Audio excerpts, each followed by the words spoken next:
This is the Amp Hour Podcast, recorded October 20th, 2014, episode 221, Tendentious Thermal Tools.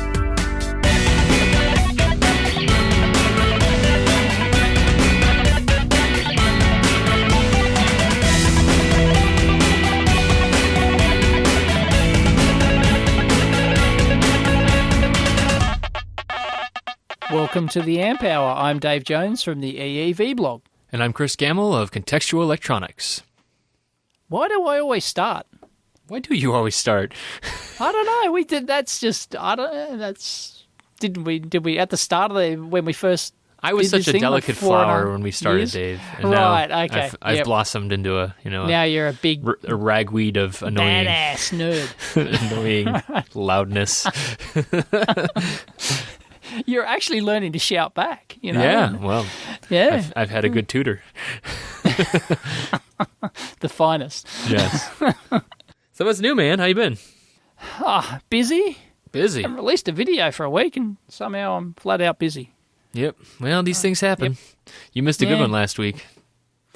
Yeah, so I heard. Yeah, but it went for 2 hours. Yeah, sorry, people. We goofed up the time because it was like daylight savings or something. And we had a guest, and we always goof up guests, and had to throw in the daylight saving, and all hell broke loose. I'm starting to like it though. I realized after the show, I'm like, I got to ask all my questions. Usually when we have both of us, it's like we're like kind of vying to ask questions, and man, when you can't make it, I'm gonna have to schedule some more interviews without you. We'll see. Ah, goodness. It's nice when the guest talks more. Yep. So how goes the world of electronics? You said you've been tearing down. Well, I saw your tear down on the new Rigel scope. That was nice. I've what I did yesterday, and I got to finish off this morning because. Bloody hell, it takes a long time to do this. I was reverse engineering the Rigel, the analog front end on the Rigel. Right, which you went over in that teardown video. You said it was real different. Yes, it's totally different. They've gone for a discrete transistor front end, which makes it harder to trace as well. And then it's a 4-layer board, so there's the difficulties of trying to trace a 4-layer board where things go. If that via suddenly disappears into the middle of the board and you can't see it on your photograph overlays, it's like, well, get the multimeter out and start buzzing every pin systematically. Time to buy an X-ray machine, man. Yeah, exactly. That's right. Was the old Rigel a 2-layer? Or is that? No. I'm sure it would have been 4 as well. I can't remember offhand, but I'm sure it is. Sure it is. I was remarking earlier this week that I've been so spoiled. Like I was back doing a 2-layer board with, like not a complicated layout, but like it was a compressed layout. It was a SSOP pin out and stuff, and it was just like, when you're used to 4 layers, you get so spoiled by it. You just can't buy those power planes. You don't have to worry about power routing because you just know that's going to go on the inner layers. Right, exactly. No problems whatsoever. Even if you got 4 different power planes, 4 different cores on something, it's still you got 2 internal layers. No worries. Right, exactly. Well, yeah, and a lot of people will be like, oh, well, you can do a pour on the bottom of the board, right? Just for a ground plane. The ground plane helps there, but then all the time you're always worried about breaking up the ground plane by putting a trace through it and cutting it in half. Yeah, exactly. And that could be even worse if you do that. If you your signal integrity could start going to crap real fast. You could almost make things worse doing that. So. Yeah, it's hard to beat road the 4 backwards. layers. Yeah, I know. Especially if it's just single, supply or something like that. Yeah. Power plane, you got your ground plane, and everything's sweet. Yeah. And you just don't have to worry about anything. Infinite sheet of charge, just like them physicists like, right? Right. Yeah. That's right. And you can just pop it through anywhere you like. Oh, that's right. Magic. Yep. Glorious. Yeah. I saw you sent a tweet out that you're going to be speaking at a physics conference. Is that right? Yeah, I got an invite. I got an invite to give a keynote at a physics conference. It isn't for another year, so they gave me lots of advance notice, which is excellent. Anyway, I'm going to visit them shortly to talk about it, and also they're going to show me some porn as well. So. That's okay. Nerd porn. Hey, we have ostensibly, an electronic show. Yeah, It's of a given right. that it's nerd. Right, that's of course, nerd right. porn. Right? Yeah. Hardware porn. Right? I don't know what you do, man. Like I only taught you like an hour a week, so I just the rest of the week, whatever you want to do, it's fine. No, that'd be good though. Yeah, I feel like that would be really scary to talk to about. Like I don't know, I'd feel outgunned by physicists. I know. Yeah, it's scary. These are all PhD physicists. Right. So I guess at a certain point you could just be like, yeah, but I know how to solder, so. Yeah, right. Bring it, physicists. Bring it, nerds. You'll be the Wallowitz, right? Right. Yeah. Exactly. Crack some jokes about boy. that. Yep. Oh yes. Yeah, I might. Yeah. Yeah, start writing that now. Yeah. Got to start writing that stuff down. Yeah. Excellent. And so that's why the hell not? Oh yeah, no, that's a good way to meet new people and see fun new equipment and hear about new stuff and like that. And apparently, my blog is very popular in their field. These aren't like hardcore. Well, they're hardcore physicists, right? But they're not the theoretical physicists. They're the ones who actually build stuff. The ones who implement practical solutions to solve the physics problems. So the ones who design the electronics and all the physics hardware that goes into the Large Hadron Collider and all that sort of jazz. Yeah, right. So there are terms for that. I mean, I know there's like the theorists and the. Was it like the practicalists, or I don't know what it is, but there is a term. Yep. Because I know that in academic publishing too, because there's like papers that are about the actual theory, and then there's papers about the method as well. They're called experimental physicists. There's the theoretical physicists, and there's the experimental physicists. Yeah. I think these are the highly experimental ones, the ones who build stuff. So the ones who build stuff. Always welcome here on the Amp Hour to talk about that stuff. Not that the others aren't important, and I don't bow down to them. I wouldn't know what to say to them and be like, oh, hey. No, exactly. I used to do math. Yeah, I mean, the first time the email came through, I went, oh, I don't know. That sounds a bit, why the hell are they asking me? And then I went and read about the group and everything, and these are I can understand why they've seen my channel before. So...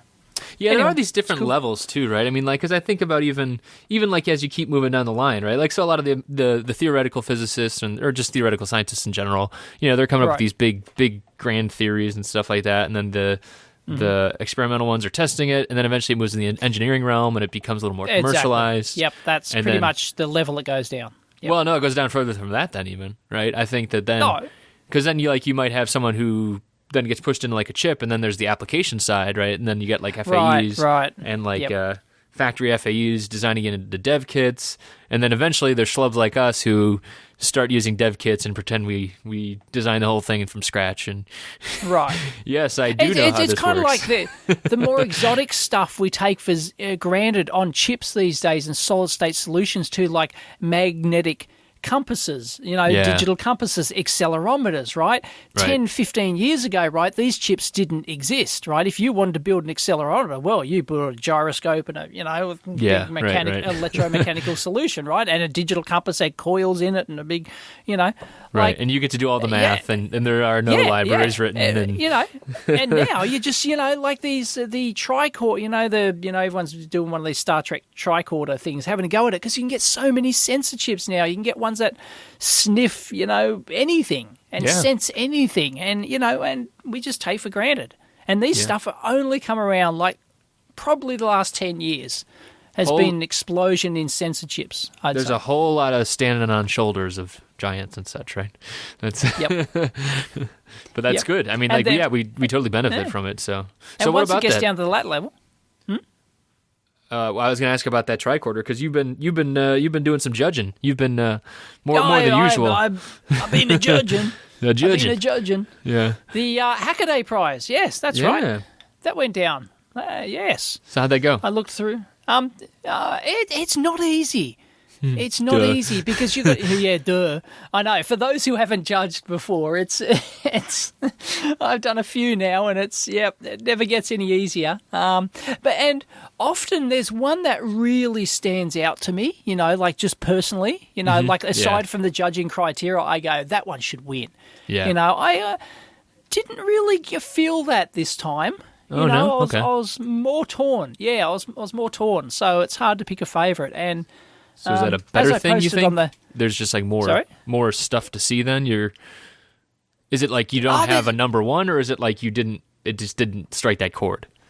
Yeah, it just didn't strike that chord. Gotcha. I eventually, because we had to choose a top 10 out of the 42. Yeah. And, I finally, I went through the criteria. The way it works is you go through the criteria and you're supposed to give them a scaled score in each different category. There's like 6 different categories. And, openness and usability and, all that sort of jazz. All right. Yeah. And so I go through, the first pass, I just put down what I, guess the numbers might be. And then I go through and sort of, because like when you do the first one, you go, well, what score do I give it? I don't know because I haven't looked at any others. So there's no scale, right. You sort of have to balance the scale as you go along. And then when you finish that, you've got to go through again and sort of scale them all out. And then you've got to sort the list and you go, oh, that popped out on top, did it?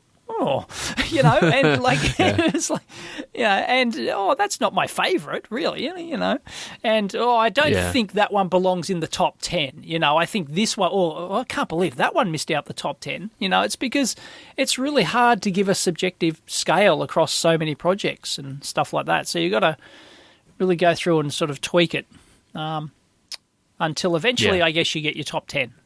It still works on that scale thing. It's just that, you can often forget, you're up to project, 32 and you forgot that project 5 was really awesome. That was actually better in that category, but you scored it lower because it was way back at the start and you didn't know where to rank it, and whew. Yeah. Anyway. Well, you have no I don't feel bad for you. I was part of the judging of 850, the original 850, and that was, oh my god, that was terrible. It was so much time. Yeah, I can imagine. Yeah. I only have so much sympathy. I know, but it was Mike who judged them all, was it? The originals? No, a bunch of us did. So. Oh, right, a bunch of you. Okay, right. Yep. And, not easy. And, like, a few of my favourites that I wanted to see that were in my top 10, way up the top, they didn't make it through to the final 5. And I was a bit disappointed. They were kind of like, I liked those, and they didn't make it, and, well, that's the way it is. And I foolishly made the mistake of actually posting on the Hackaday forum. And the forum nerds, Yeah. Yep. Yeah, right. So, no, it's, And in the end, you got to say, well, tough tits, What, you just go with it? Okay, yeah. No, look, ultimately, there's no nice way of saying that, sorry, you lost, right. It's like, better luck next time. Why did you lose? I don't know. There's 8 judges. Don't ask me. Right. So, right. I think the tough type too is like trying to look across all of these different fields too, like the ramen pie, this ramen spectrometer thing. Like, that had the worst video I've ever seen in my life. I knew you were going to say that. Oh my goodness! I know, right? So it did lose a few points there for that. Yeah. For just annoying the hell out of me. Yeah. But, it was very impressive, though. But, right. But I mean, I don't know anything about spectroscopy in the first place. So, that, that kind of stuff same is here. like... So you have to do a bit of research and, Yeah. Yep.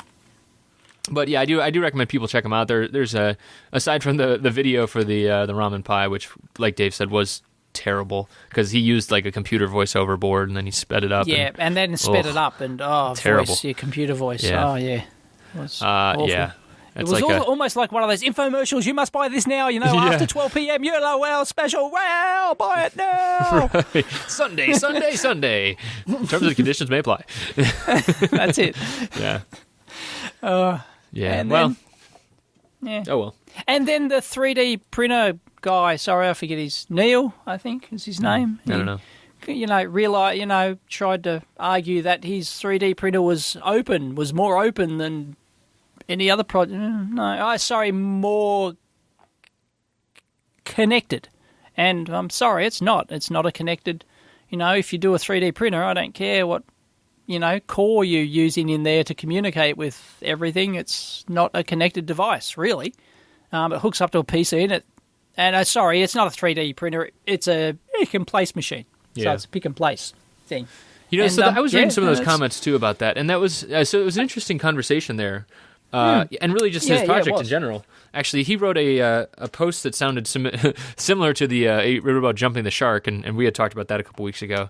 I didn't read that fully. I started and got and so distracted. He brought up some really interesting points in there. Actually, right? Do tell. One of them being that this is a much more important thing to have a pick and place these days, and I think that he's right. Kind of just moving towards. Well, okay, I already hear the. I hear the grumbles. Groans. Yeah. He's right in theory. He's right in theory, again, right? And it's like a chip printer machine. Well, okay. Well, no, it's not. No, it's not. Because pick and place machines are real, right? Right. Yes. No, but I mean, I think about just kind of like moving forwards. So I think it could be more realistic that people need these a little bit more, right? Just in terms of complexity going up. Sure. Totally. There's totally a market for it. Yeah. So whether or not he could do it, I don't have any comment on. Right. Exactly. I mean that remains to be seen, and I hope he continues to make that thing, because it could, if it does, deliver, it could be great. I fully support him. No, it's great. Yeah. It's just I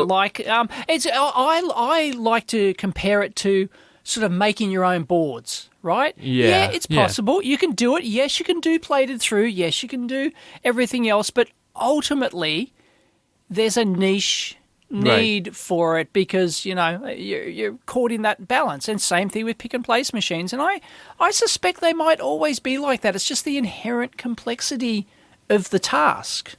Well, and really it comes down to, it's like, who knows and who really cares, right? I mean, like that, it'll fall out when it needs to. If it does become a need, then people will go buy them, and more things will hit the market, right? That's kind of what it comes down to. Yeah, but it's one of those things that ultimately can't get pushed too far down in price, because it's a complex thing you've got to do. When you have to have 20 or 30 feeders, and you've got to have vision systems, and you've got to have pick and place heads with suction and vacuum and all this mechanical, precision. There's just inherent limits to the physics of how easy it is to make. Well, and maybe the fact that he put $300 on is one thing, but I'm just saying, like, if the market exists, then people will pay more for it, right? I mean, like, so we talked about a couple weeks ago. That Chinese one, right? Yeah, exactly. The Wayne and Lane, they're doing that one. $3,500 Chinese one, right? Yeah, and that's everyone's like a raving legit over one. That, right? Yeah. And because it's way cheaper than, like when Ryan O'Hare was on the show, he was talking about that quad that he has, right? And that was like $16,000, right. And it's just steps down. Yeah. And, maybe that next generational jump will be there. Maybe it may not be $300, but maybe it'll be worth this one, $500 or $1,000. See, that's the thing people don't realise about this project. It says the $300 pick and place machine, and you go actually read the project on the page itself, on the Hackaday entry page. It says, it can be anywhere from $300 to $3,000 depending on the options. And I'm going, I can already go buy a $3,000 one from China. Right. Yeah. Well, and that's this one might be better. Like I said, all that stuff can shake out in the market. If there is really a market for it, that stuff will all shake out over time, I think. Yep. The point I was trying to get to, though, is that another step in there, I think, is a better intermediate step. It's actually a step I'm taking right now. I am building a toaster oven reflow. Nothing new or groundbreaking here. Mostly just I wanted to. You do realise you can buy off-the-shelf solutions here. Yeah. Of course, right. Well, both in terms of a complete unit and also the oven controller. Like, I've got one of those, pre-built oven controllers. Oh, you do? I highly recommend it. Which one do you have? Yeah. It's the German Elector one. Okay. I think it's Elector. Anyway, it's something I can run and get it. If you want to, sure. I can talk I'll be about back in because 2 seconds. There actually is a new Talk. Yeah, I'm talking. Don't worry. There actually is a new one. There was a Kickstarter that just came out as well. Like Dave said, I mean, these already exist. This is a new one that's running right now. It's already like trebled its goal for Kickstarter. It's like 18. It's I'm back. Like $80. I was just talking about the Zalus. There's another one that's on Kickstarter right now. It's got a touch screen. Oh, is there? Okay. Yeah. Right. I mean, and I'm sure it's very similar, right? That'd be nice. I might, have a look Yeah. at that. Mine works okay. It's just got LEDs. It doesn't have a fancy. Right. And this, I mean, so it's got to throw them a couple. And the real reason I was going to do it though is I started thinking about it, and I'm like, well, let's see. I did know I wanted to, because I'm using smaller and smaller package types and doing boards and stuff like that. Mm-hmm. And then I started thinking about it. I'm like, okay, so if I buy like a $25 toaster oven off Amazon, which I did, Yep. I'll need a thermocouple. I'll need some kind of relay control, and then if I want to make it a little bit more convection-like, I'll need like a fan controller. And I'm like, oh hey, this is the Bench Buddy. This is what we designed in Contextual Electronics. And I'm like, and it's like it's not cheap, right? Obviously to build the Bench Buddy was more than whatever this Zalus is, but. Yep. Sometimes. How much is this Zalus? Looks like the early ones are $80. Okay, mine's €129, so it's not cheap. Okay. It's a fairly, it's a fairly expensive. But yours one. exists already too. And I think the Zalus isn't. Oh totally. You can buy it, but there's plenty out there. You can even get them as Arduino shields. You can get exactly. a shield. There's really nothing, and that's effectively the Bench Buddy is too. It's an Arduino shield. It's just big, right? And there's nothing, there's really not much to it, right? It's like I said, it's the thermocouple. There's a thermocouple and some thermal. Relay, a relay controller, right? And you just solid state relay, and you basically put a profile in. But my whole point in this was like this is kind of the step between, because if you're gonna get your own boards, it's just as easy to, a lot of the pick and place woes can be solved just by putting down solder paste and then having it, form up in an oven because of the surface tension. That's going to solve 80% of your issues anyways, right? You don't have to solder anymore directly. So, yeah, I mean, I think that's just another step along the way. And so that's my new project. I recommend, if you are going to get one, one that has a really easy to use learn mode. Because that's not just for setting it up, because you're always changing, your oven, the position of the board, all sorts of, you do a tiny board, you do a big board, all sorts of things like that. And you're always changing that. So it must have an easy to use learn mode, so you can whack the thermocouple in there with the big base board, and then you can hit the learn button and it learns. Exactly. It learns the profile for that particular placement of the thermocouple, et cetera, et cetera. Oh, I see. Okay. Yeah. So you move it around depending on the board as well? Yeah. Okay. Move it around depending on the board and stuff. So yep. That's interesting. Why wouldn't you just fix the thermocouple inside the oven? But it changes depending on how big a board you're using and what base plate you're going to sit your board on and all that sort of stuff. Oh, how just much because of copper like is in your thermal board. resistivities and stuff like that. It's got thermal thermal mass. If you have a big board, if you've got a big panel, right, doing a big panel with lots of ground plane on it, right, huge thermal mass in these sort of things. That's a totally different reflow profile to having just a little tiny board sitting on the grill at the top, just with 5, things on it, right? I mean, I figure... Totally different. I mean, so first off, mine can't fit... I mean, like, mine's literally a toaster oven. It's just a piece of crap, so... Right. That's okay. I'm probably going to be watching it either way. They can usually fit a smallish panel. They can usually fit a 300 millimeter wide panel, surely. Oh, yeah, maybe. Yeah. Yeah, I guess it depends how much you panelize and stuff. I always think of panels being bigger. Well, I remember when Mike was on the show, Mike's Electric Stuff, Mike, he talked about, he had like a pizza oven, didn't he? Didn't he mention that? I don't recall, but I thought let's go with that. Yeah. He does now. Right. And that's the kind of size I think of when you have a full panel. So tell me, do you actually use this thing though, or no? I have used it, yeah. No, that's not what I asked. I don't use it. Well, no, look, I don't use it often because I'm not doing boards. There could be months go by where I wouldn't use it. you know. Okay. Because I'm not doing any projects at the moment. I don't need to assemble them, or I'm hand soldering. Gotcha. You know. Yeah. What I'm trying to say, Dave, is why aren't you making any boards, man? Hop 2. I'm too busy because I'm doing this bloody radio show. I know, don't have right? time. Yeah, the amp hour. It's all to blame. It's all to blame. So much of your week. Yep. I bet you record the amp hour about as much time as you spend on the forums, right? Right. Yeah. Right. Yeah. No. And then you got to maintain the blog. No, that takes. As I said, I rarely have time to work on projects at the moment. Yeah, you'll get there. So yeah, I've been kind of on a buying streak lately. I bought this toaster oven, and I think that's what kind of set it off. I also bought a SparkFun Redbot kit. You ever seen that? No, what's a Redbot? So it's like it looks like a little Arduino compatible, but basically it's got like motor drivers on board and a bunch of inputs for sensors and stuff like that. I'm actually not sure why they didn't make it into a Arduino compatible shield. It's like its own standalone board. But right, yeah, it's a little. It's actually a full robot kit. It's like it's got little wheels and goes around and yeah, exactly. Blah blah blah. I don't know. I want to learn about robots, so yep. Trying that out, and then I got the light blue bean. Have you heard of that? You told me about it before the show. You're supposed to play dumb, Dave. Come on. So that's a little that dumb. Yeah, well, it's yet another Bluetoothy, Internet of Thingsy. Yeah, it's like a little $30 board. It Yep. hooks up to. It's like Bluetooth low energy, and then it's got some breakouts on it, and it can run off a coin cell, and meant for that kind of Internet of Things stuff.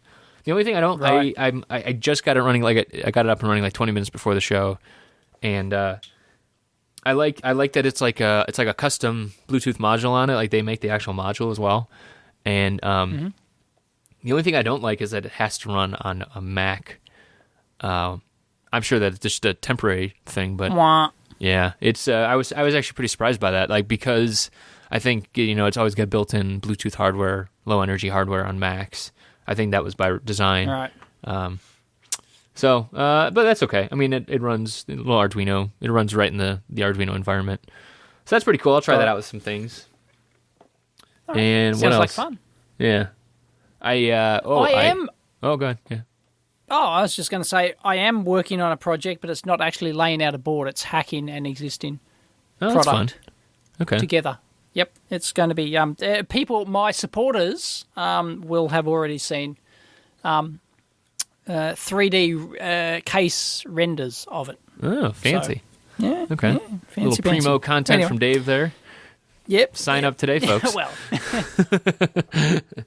it's in the forum. Patreon.com, EV blog. No, it's not on the forum. It's on my new Patreon website. Have you seen that? Cool. My new Patreon. I think accept patrons now. Yeah, okay. Anyway, I haven't done a video. I haven't really announced it. I announced it on Twitter. And you just did. So, right. Well, there you go. I know I'm I'm supposed to play dumb here, now. Dave, but you didn't play dumb with me. Oh, so. look, I tell you what, it's a lot better. It's a lot better than just accepting PayPal donations, right? Because it's all open, right? Everyone can see how much I'm getting, how many people are contributing, and all that sort of stuff. It's just, and it gives me, I can then there's the automated platform in place for me to, if I want to, I can give content or updates to people who are, who pay up to a certain level. If you're paying $5 a month or whatever, you get a certain thing, and if you pay X amount, I haven't done that, but that's cool. No, I think that's a good way to support people. I'm not doing the levels. Yeah, no, that's great. So we're big and fans of that it's just here. all open and it's not hidden, and it's almost got that crowdfunding vibe to it. Support Dave. He's up to, my Buy, top save, level and is another book at home. Yay! I need to pay for my $500 a month internet costs. So sign up for $50 a month, and you can pay 1/10 of my internet costs. Thank you. Yikes! Yes. That's a lot of internet cost. That's fine. Yeah, $500 a month. I'm paying for that. Oh yeah. Yeah. Yep. So Anyway. so this Blue Bean Not thingy, pretty neat. I do recommend people check it out. Like I said, I haven't played with it too much. It's low power. The other thing I don't like about it is the LED. Like, there's no way to tell that it's powered on other than just probing it with the DMM, saying, "Oh, okay." Oh. That You think they'd whack a LED on there, but then it's low power, right? Well, they do, and then you away can current with. Well, you can hook it up so that it basically you basically hook it in to your computer, and it recognizes that, okay, there's a Bluetooth device, and then you can, once it recognizes it, you can click blink an LED just to see which one, because you can have multiples on the screen. That's kind of interesting. Right. But I didn't know that, and there's no until you actually hook it in, you don't have any way to know if it's alive or not, other than measuring it with the DMM. So I was a little confused about that. But right. yeah. Hey, I'm just looking at this Zealous reflow controller page, and that actually looks quite good. I like it. Yeah. I mean, it looks nice. Yeah, I like. Well, there's no box for it, but I guess you could 3D print a box. Mm-hmm. And I think they actually mentioned that. Print your own 3D enclosure. There you go.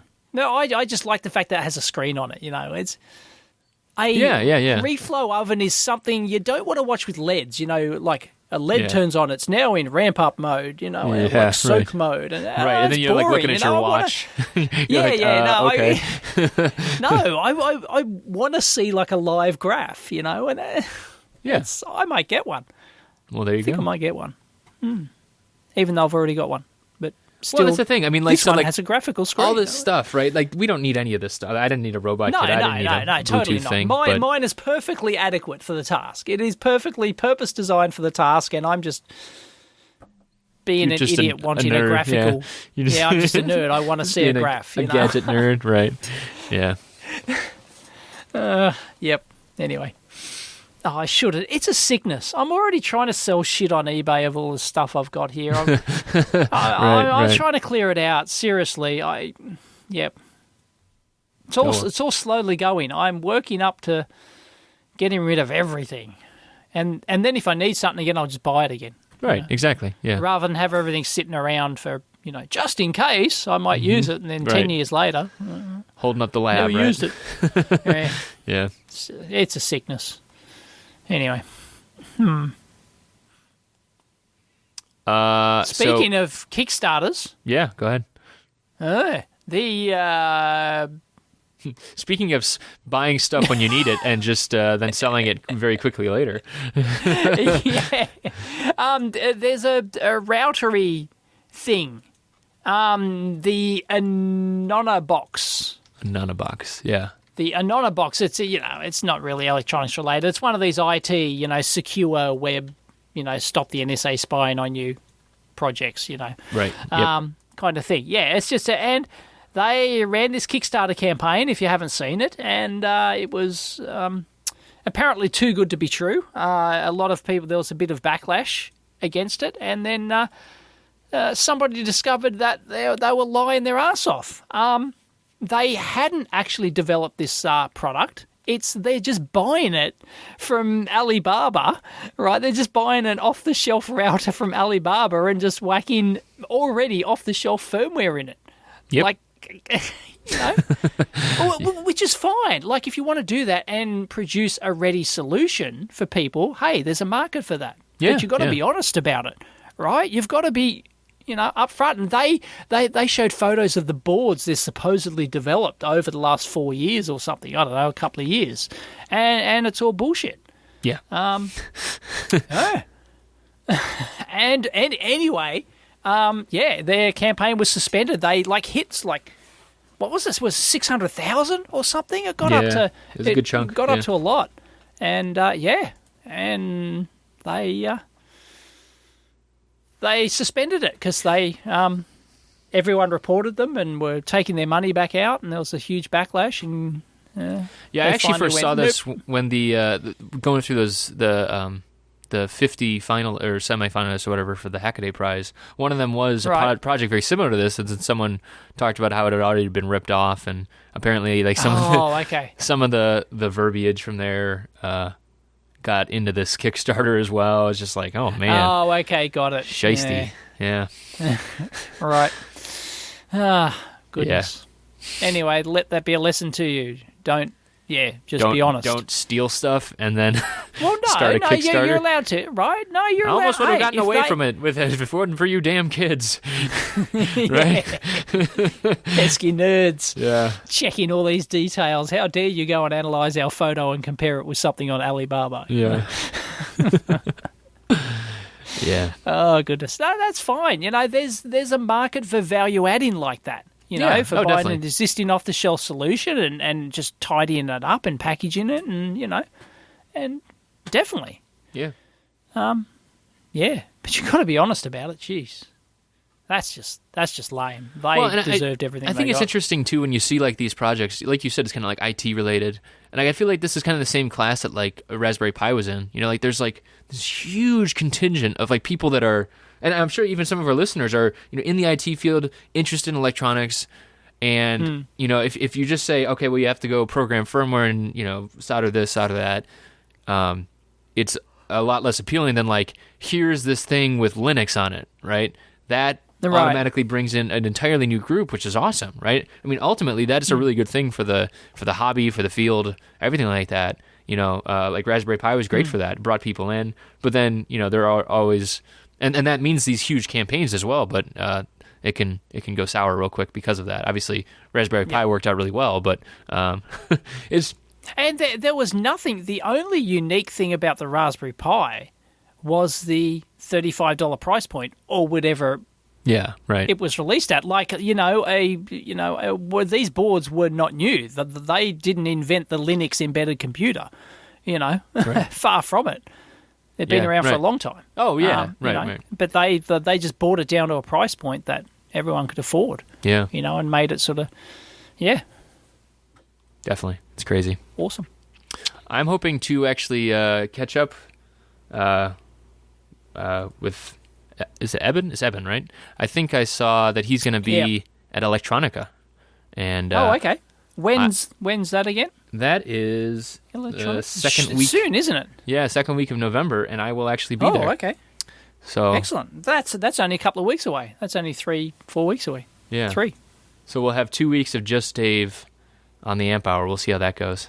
Woohoo! This is Dave talking. We'll try and find maybe I might take a break. Some co-hosts. No taking breaks. No taking breaks. But it's. I'm already looking at like all of the like the money that's like. I was looking at like giveaways. Like someone's giving away a Tesla, and like there's a bunch of stuff like that. Like just like, who's giving away a Tesla? I thought it might have been DigiKey. Okay. Wow. Yeah, I'm gonna put my name in. I mean, I think this is gonna be like the ultimate like put your name in a hat and then get spam for 7 months kind of thing. Yeah. and you probably have to be present at the booth when the names are called, right? Is that that's the usual deal? Imagine having 10,000 people crowding around the DigiKey booth because they're about to. Right. Well, for a Tesla, we're about to draw the Tesla. Attention. Yeah. I mean, and it's. I don't know. It'd kind of be worth it. But I mean, then you like look at like this other stuff though, like taking a look at this page that they're doing, like they're giving away a Tesla, awesome, right? But then like they're having like Marilyn Monroe and they've got lookalikes, Michael Jackson lookalikes. It's just like what?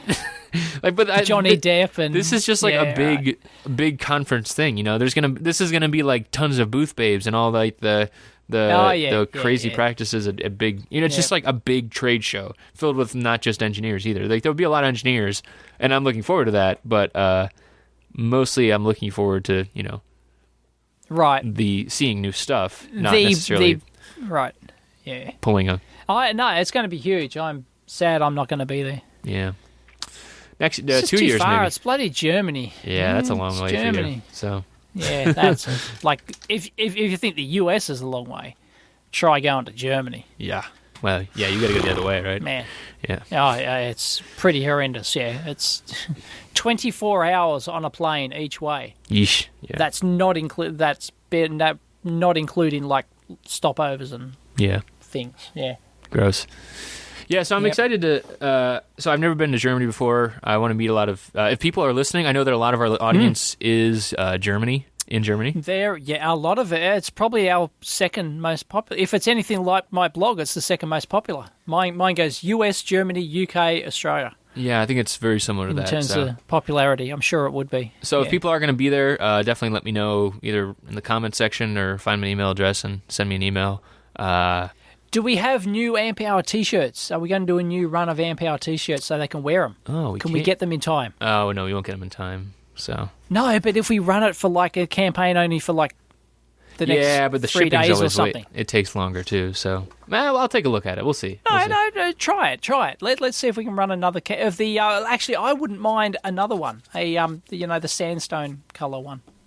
Oh, sand colored. You're gonna get yours all stained too, only one we've done? Huh? No, we've done black, right? Yeah. No, we've done the black too. Yeah. But you can auto rerun the you can auto put down your name for these shirts again. Do we have a link on the website to the shirts, or no? We have a store that people can buy them at, but again, that's not very fast. So we'll try and figure something out. That's a good idea though. Yep. We'll try and figure something out, and I don't know. I need to get stickers or something too. I've been meaning to do stickers for a long time, so I've got stickers. I don't think anyone's bought them. Right. Sometimes you got to give them away. Yeah, yeah right. Yeah, no one's going to buy stickers. Yeah. Exactly. Yeah. Oh, goodness. So, yeah, I'm looking forward to that, though. It should be interesting. I'll be at a bunch of the Hackaday events as well, so should be a good time. Excellent. Sweet. Yeah. So what else is going on, Next. man? Yeah. I started using my my motor kit again. Remember how I was doing that for a while? The motor stuff? Yeah, right. You're spinning things? Yeah, spinning things. So actually, someone had written, I forget who it was, someone had written very snarkily in our comment section about how I should just get a step-up voltage transformer. Right. And I was like, oh, yeah, that works. So I bought one on Amazon, and actually they suggested one, and I got that one off Amazon. Because, as a recap, what the problem was is basically 120 coming in, 120 RMS coming off the walls in the U.S., that's like 170, 180 peak.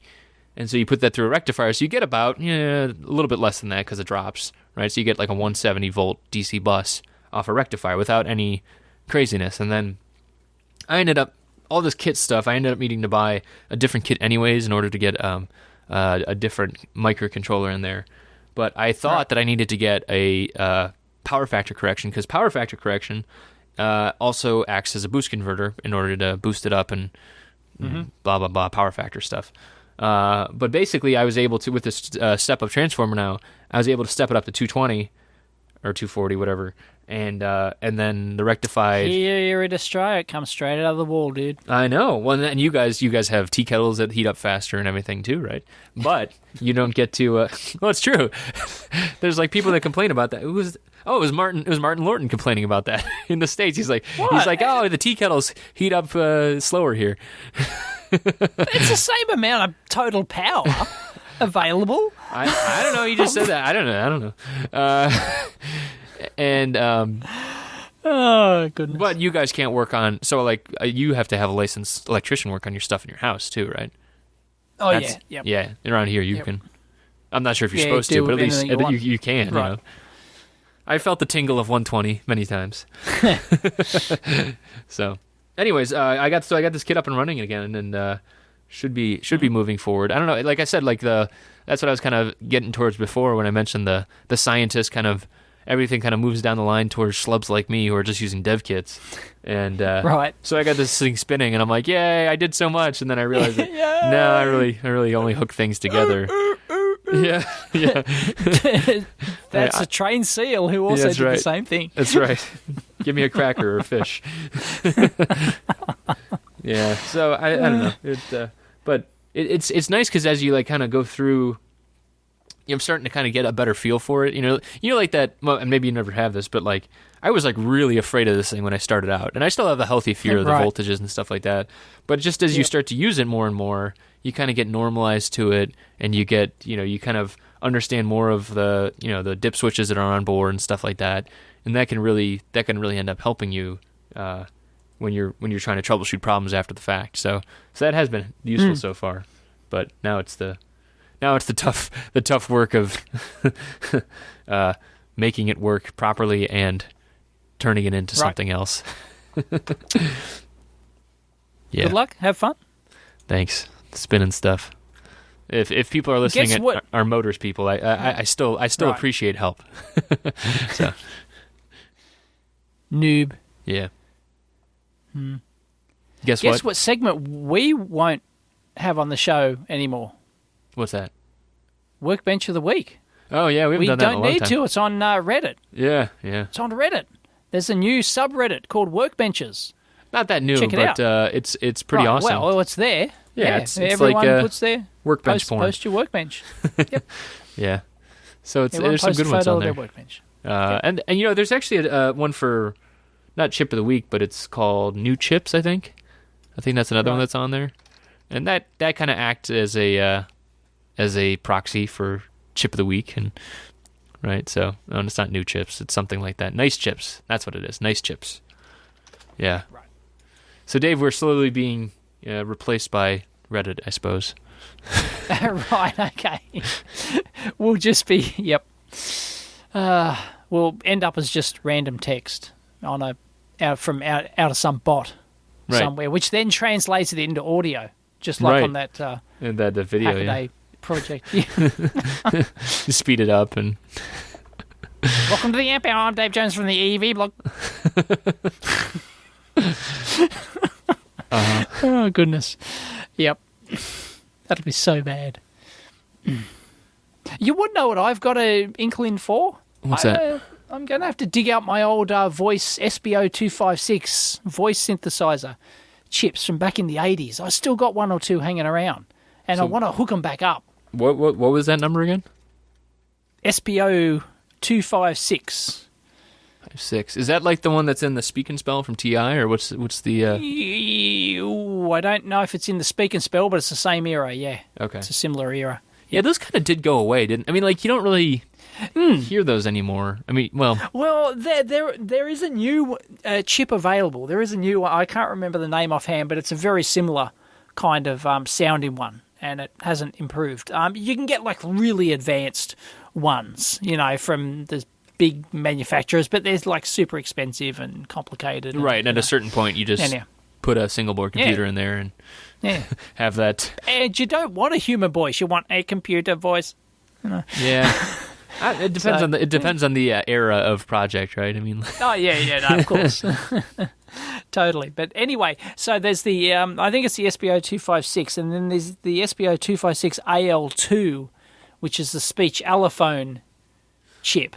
Which, anyway, there's one that takes, because if you've only got the bare chip itself, then you have to know how to put the speech allophones together to make up a certain word. Yeah, what are those called? So they're like the sounds are they allenes or something like that? I remember there's like a very discrete allophone. Allophone is the name of a thing. I thought it was like a phoneme or something like that. Yeah, it's a phoneme or whatever. Yeah. We're talking out our arse again, but anyway. So there's also a matching chip, which I've also got somewhere, which then takes ASCII input, and then it's got a built-in table, and it knows how to pronounce those words. So it translates the ASCII into, speech. All of then it sends the commands directly to the actual speech chip, because there's 30 of these, phonemes or whatever built into the chip, and you can make up any word with those 30 odd. Right, it's basically replicating sounds that the humans can make, right? Yeah. And you can make up any, word with those little. That wasn't accurate, by the way, folks. So don't go sampling that. Okay, now we know. And. And it's a bit of an art to know how to put those together to form a certain word, whereas this chip's already done it for you and it knows how to convert ASCII. Reasonable, it does an okay job, or it does a 1980s okay job. Yeah, right. Do you want to play a game? Shall we play a game? Yeah. So did you actually use these in projects, or was it just like you buy one and you try it around, and then you're like, yeah, okay. I built a board, hooked it up to a PC, and I could send commands from the PC, and I could make it talk from the PC port Is there any practical use for it though? I mean, like, Oh no, you build it into, like a doorbell. You hit a doorbell and it speaks, and Right, just boring, Yeah. well, because I mean, there are Pointless practical stuff. implementations of this, like from the single board computer side of things. I finally found a use for Google Glass. I'll be it's only taking you 2 only years. took me 2 years, yeah. But I'll be freaking people out in Germany and wearing them for like translations. And Granted, everybody. What's the use? But basically, you're it'll using it for translation. Yeah, it'll do on the fly translations. I have a MiFi where I'll be able to buy a SIM card over there, and then basically, if I get in a situation where I need to speak German. Which is unlikely. I mean, everybody speaks English over there, but can't you just buy an app for that? You don't have to use Google Glass. Can't you get an app on your phone that you can you definitely ask don't have to somebody use... to speak in it and yeah, you can it definitely translates? do that. I haven't tried. Don't it, take this away from me, Dave. I'm just saying. Right. But that is, I mean, like there. I mean that speak into my glasses. Speak like get very lean close to up my face, towards my please. eyes. Yeah, that's right. Get close to my face and speak. Right. Yeah. No. But fail. But I think that there are practical like even just the app side of things. On the software side, there are practical implementations of that these days. For translation app type things, that's a practical use of it these days. It's moved out of the hardware realm just because of it needs to do more than that. But that's pretty interesting. So cool. You think you're gonna pull this chip back out, start exercising it, and make it say? Yep, I want to see if it still works after 30 rocks. years. Yeah, yeah, that's it. And I'll build it up on breadboard and see if I can shoot some data at it and make it talk again after 30 years. That'd be awesome. Yeah. I'm pretty sure I've still got the chips somewhere. Like I've got like an old chips bin somewhere. That has. Oh yeah. Yeah. And see, you used to be able to buy these things at Tandy. Radio Shack for you US folk. You went in there and they would hang on the rack, would hang in a plastic, one of those blister plastic containers would be the chip that would have the speech chip and it'd have the full data sheet in the back, and everything. Yeah, it was, that's how you bought your chips. I was cleaning up my lab yesterday or 2 days ago, and I found a blister pack of what looks like maybe 10 1N914 diodes. That I probably paid $2 for. Oh, it is 10. Yeah, it's a package of 10. Nice. I'm probably going to save it just because I know I'm never going to buy that again, and I don't know if Radio Shack's going to be around long enough to even have the option to. So, just have it in a place of honor, somewhere on the bench. In your lab, which is currently at 49.44% humidity and 73.0764 degrees Fahrenheit. Yeah, Fahrenheit, yeah.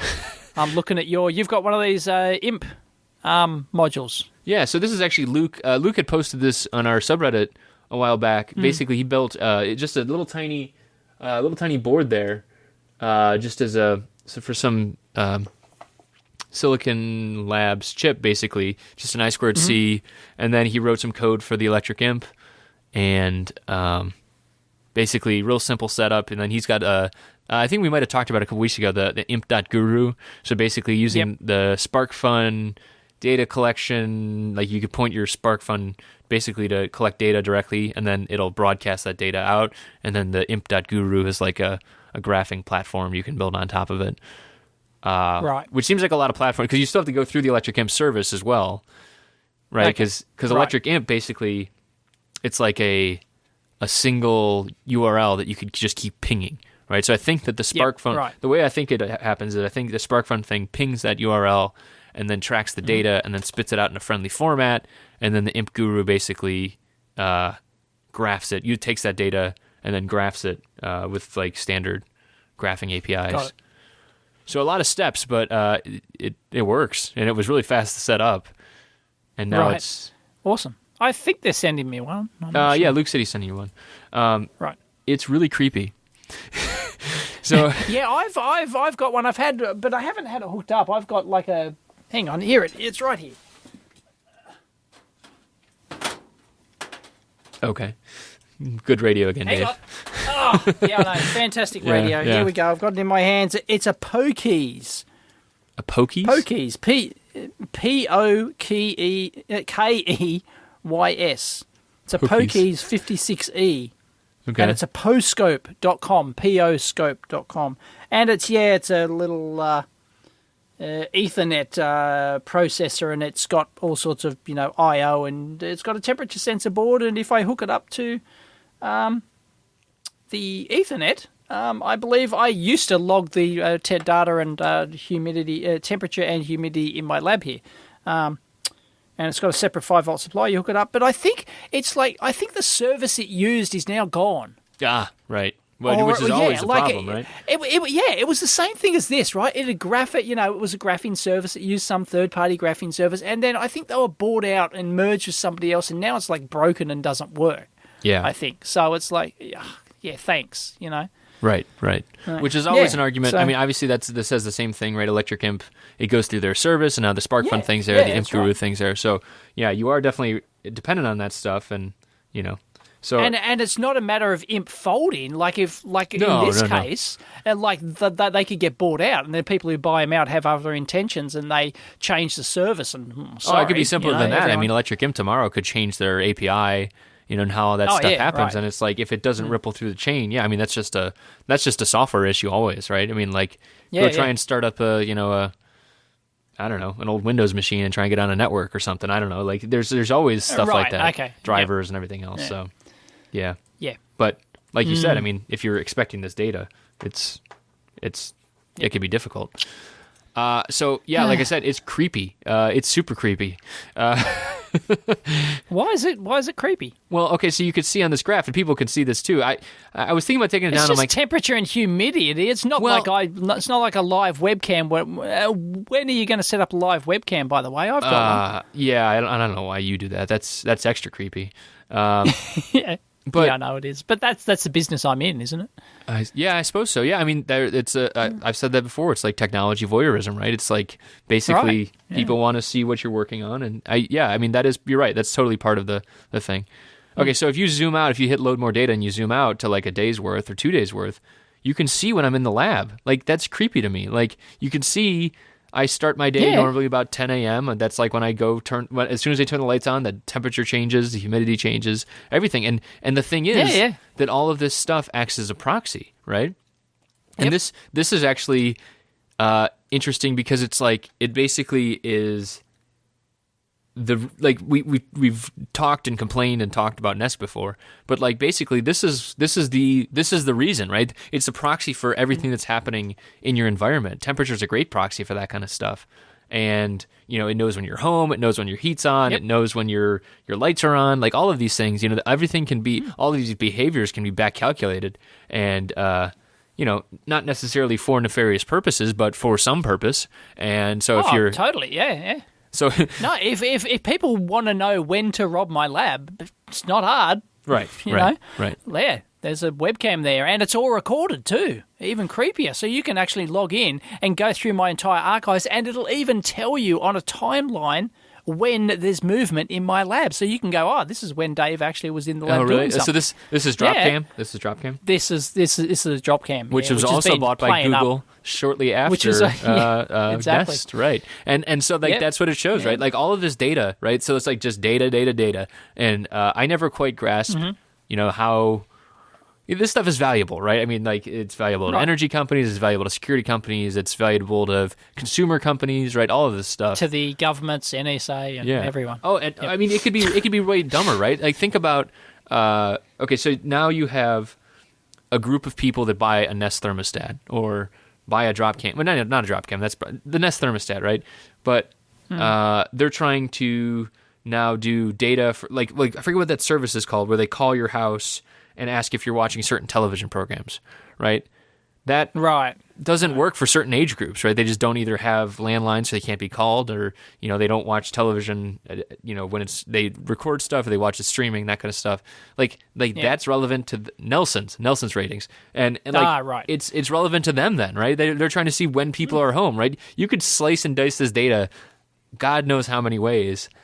And it's crazy. I mean, like, and this is what it is talking about. I guess up until this point, I didn't quite get it, and I had to see the fact that you could tell when I'm in my lab, and I mean, it reminds me of the movie Sneakers. The line from Sneakers. It's all about the data. The data. Yeah. It's all about the data. Yeah. Yeah. You got to. Yeah. Little bits of ones and zeros. Yep. No, and I mean it is, data. and no, it's totally. So totally. it's gonna. I don't know. I guess it's not that big of a deal to me because I still have it published, so I really you need can't to go complain. off the grid. No, I can't complain because I have this stuff, right? I mean, I live on Twitter. I have this stuff published. Yeah, right. I have no room to complain at all. I get it, but you are a public figure.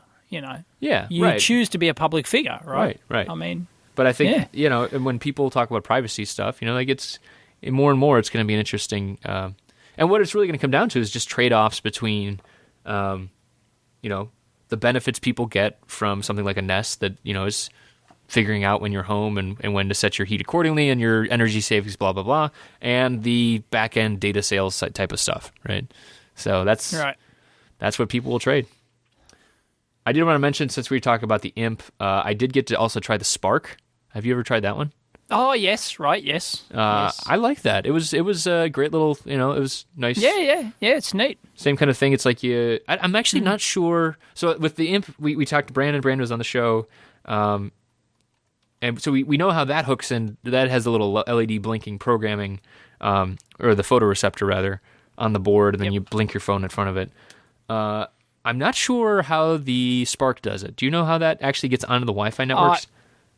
Off the top of my head, no.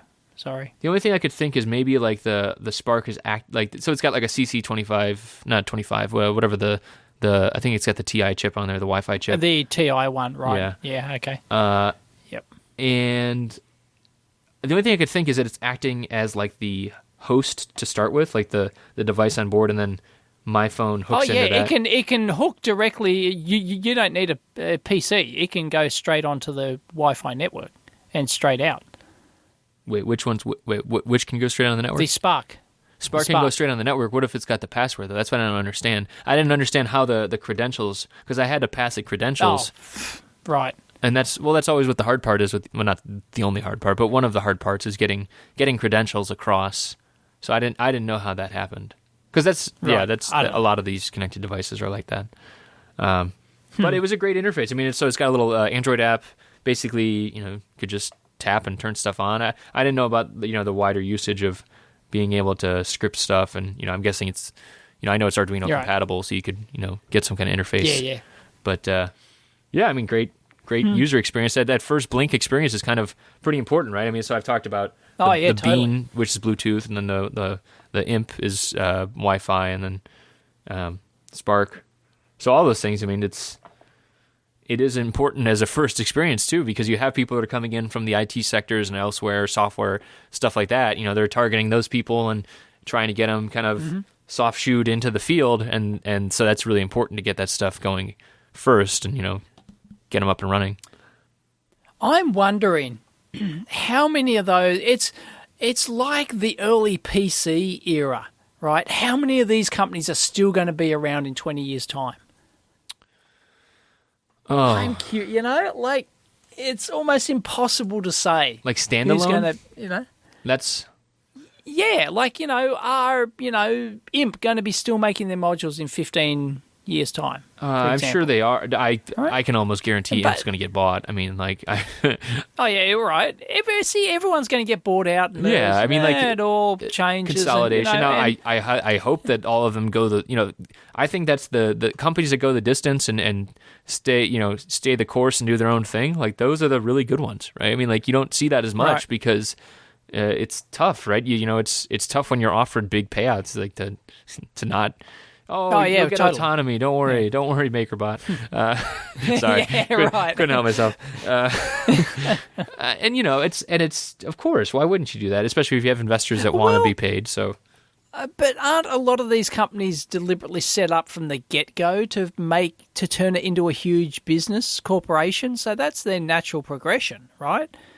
Like, I don't think there's many of these that actually, I'm just making one of these in my garage, and I might put it on Kickstarter. Or, yeah, I got $10,000, and then I grew and grew and grew, and a lot of these are starting from scratch as I'm going to do a startup. It's the startup culture, right? Well, yeah, but I think the difference is if they're looking to get acquired. Not even looking to get acquired, but just like the difference is, do they want to jump out and do something else, right? Because I think everyone who does a startup is looking to get acquired, aren't they? Otherwise, maybe. What do you like? I think it's got to be like 90. It's got to be 95% of them. Surely, I think, yeah, you're right. A lot of that, but I think some of them they want to be in it forever, right? I mean, but that's the difference, right? If you think about. So obviously I worked at Keithley, right? And Keithley in year 50, and Keithley was eventually bought, but Keithley in year 50 was very different than Keithley in year 5 or year 1, right?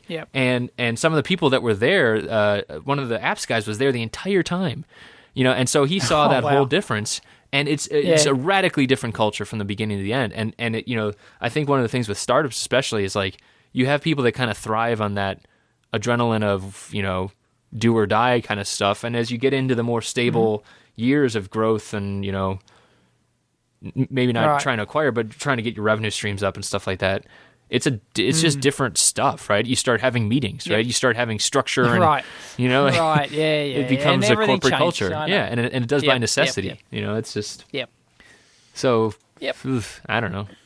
I think it's awesome when companies do that, but it's those companies are way different. Like Google is started way different than it is now, right? Google is a big company now. So, okay, You think? Yeah. Goodness gracious. I think the interesting thing, too, is... so I forget that... There was one other thing I was reading about with people being outside, because there's all these startup centers now, too. There's Silicon Valley and San Francisco are kind of... And then New York and Boston and all these other ones. But actually, my friend... Ken, who runs Tiny Circuits, he wrote an article about being based in Akron, actually. And I think it's interesting because when you move outside of those big centers, then too, like doing the startup thing is not quite the same either, right? So he writes about that, and you trying to find people that are in that startup mode are it's a harder thing to find those people, and then trying to grow in that way. It's hard to get funding and of course, the benefits are. So go ahead. What is the bottom line? Why did he stick to Akron, Ohio? Akron, not Akron. Akron. Akron is like about half an hour south of here too. It's so he basically the bottom line was because he's from there and he knew he could do it. So he does Tiny Circuits. They have that tiny screen Kickstarter going on now too. Yep. And but basically it's a difference in culture. He was writing about like the if basically everybody leaves the Northeast Ohio area, which is true. Some of us come back, right? But it's a different mindset and kind of see if he could, right? Obviously, there's other benefits like you could buy a house for the cost of a VCR. Yeah, exactly. and places like Akron and Cleveland, there's a lot of industrial infrastructure that's there that. There's a lot of other cities like this where there's from prior eras, there's infrastructure that you can build on top of. It's gonna be a little run down. But with today's global, the global village or whatever they call it, the global marketplace, you can do it from Antarctica, right? It's like it doesn't matter where you're based. Seriously, unless you're one of the people who like. Networking, like being in Silicon Valley because you're around other like-minded people, blah, blah, blah, right? Apart from that factor, you can do almost any startup from anywhere in the world. I think I think that he talks about this a little bit, but one of the biggest limiting factors, I think, is actually talent, right? So, like, trying to get other people to work there. If you want to hire someone. Well, yeah, of course. Yeah, if you want to work in your basement, you can work in any basement, right? I mean, that's... Yeah, but once again, do people have to be there with you? No, they don't. You can just subcontract everywhere. Everyone works remotely. And, I don't know, man. So I've been working remote now for a while, and it's different. It's a different thing. Especially like when you're moving really fast. Like when you have time differences, when you have, like you hear people talking about working with China too, yeah, right? but it's possible, right? But it's possible. Of course it's possible, right? I think software is a little better suited to distance than hardware, because you could ship software with a click. You cannot ship, you have to go down to your FedEx, your UPS to overnight something in order, That's right. between hardware people. So you're right that people can work remotely, but I think that in terms of hardware, I think that it does depend on, being a talent pool, right? I think that is probably one of the bigger things. Granted, I mean, right. There's software, there's very few hardware projects are without software these days. So maybe you could be a hardware small team in one area and then, have software elsewhere. Yeah, totally. But same things apply. I mean, how about I don't know if you saw this story, Jerry and the Technical Illusion team. They've moved to Silicon Valley because they got funding. They got they got funding, but also because they couldn't. I talked to Jerry about it. She said they could find good people in Seattle for hardware, and they could bring people to Seattle for hardware, but not enough. Right? And that's what it comes down to. And that's why people keep going to the Bay Area, because it's just like there's so many hardware people there, and just not even just hardware, but just talent around that space. Yep. That's hard to find. I mean, that's why people go to Shenzhen for manufacturing, right? It's hard to find of course. that critical mass stuff, and it really can matter a lot. So, I think that's, I mean, so Ken wrote about Akron, and he's right. I mean, he gets like these sweetheart deals on on industrial space. He's got huge amounts of space. Oh, yeah. And, I can imagine. Three-phase power for doing reflow and stuff, and that's great. But it's hard. But if there's no one there to fill it, exactly. Right, and it's just this stuff is more spaced out and everything. Now, granted, it's cheaper here, but there's always those trade-offs. So, it's tough. Business is hard. So is hardware. Hardware is hard. Blah. Everything's hard. Yeah. Even blogging's hard. Blogging's hard. Yeah, keep telling yourself Speaking that, buddy. Which, I have to hire help. Oh, yeah. But I can't because I'm in Borkham Hills. Oh, yeah. Who the hell lives in Borkham Hills? Nobody. You can get someone Can't get good talent. Yeah, right. Borkham Hills. Maybe you can get someone to commute out there. And I don't have enough space. I can't afford enough space to fit someone. I can't fit another person in the lab here. Yeah. Jeez, not enough room for me. Maybe they should just work remote, Dave. Why can't you just have them work remote? Work remote. No, because video blogging's a different business. Yeah. Yep. Well, no, it's the same thing, right? I mean, you could go and overnight someone a USB drive with video on it, right? And that would be effectively shipping hardware, just because of bandwidth costs and bandwidth limitations. Yeah, but I've got to produce essentially hundreds of products per year.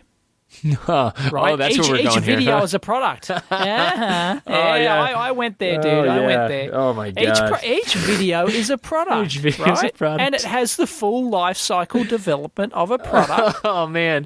He's really reaching here, folks.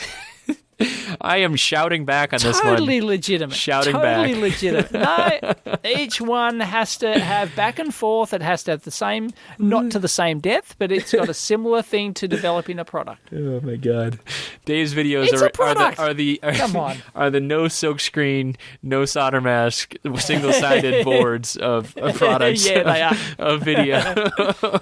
But still. I had to make it, right? More of a prototype. We'll say they're prototype videos. Yeah, they are. Oh, goodness. Anyway. On that note, I'm going to call it quits because we're over our amp hour. We are over our amp hour.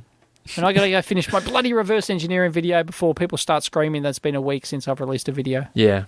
Well, good luck. Which by the time I get it up probably has. Good luck on your new product, Dave. Your new product. Thank you very much. New product. Next week we will have Bill Hurd of Commodore fame. He was one of the designers, or the designer of C128. It might be the designer. Yep. And I think. Yeah, he's been doing videos for Hackaday. I got to meet him at the Hackaday event. Super interesting dude, and he's working on some new stuff that's real fun too. So I'm looking forward to that. Sweet, absolutely. Yeah. PC Retro Week. Retro, yeah, definitely. Very cool. Awesome. All right, man. Talk to you then. See you then. Bye.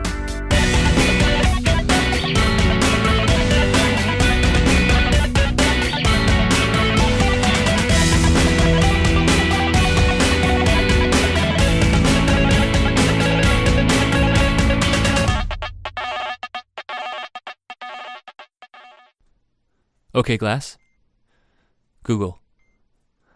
How do I say this technology is not necessary in German?